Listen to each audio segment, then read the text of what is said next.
অতিরিক্ত পুষ্টিগুণে ভরা ঘরোয়া একটি অসাধারণ রান্না হলো কাঁচকলার খোসা বাটা।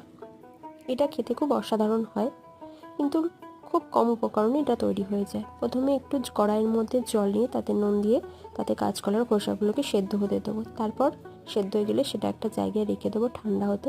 ঠান্ডা হয়ে গেলে একটা মিক্সিং জারের মধ্যে কয়েক কোয়া রসুন আর তার মধ্যে কয়েকটা কাঁচা লঙ্কা একটু নুন দিয়ে ভালোভাবে পেস্ট করব।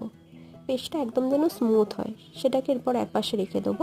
কড়াইয়ের মধ্যে আমি 2 চামচ তেল দিয়েছি। তেল দিয়ে তার মধ্যে একটা শুকনো লঙ্কা ফাটিয়ে দেব। এরপর তাতে একটু কালো জিরে দেবো। ওটা হয়ে গেলে তার মধ্যে কাঁচকলার খোসা বাটাটা দিয়ে দেবো। এই যে ইনি বসে আছেন, ডিম সেদ্ধ ভেবেছে ডিম সেদ্ধ হচ্ছে, হয়তো ডিম সেদ্ধ খাওয়ার জন্য উনি বসে আছেন। যাই হোক, তারপর এটাকে ভালোভাবে নেড়ে নেব।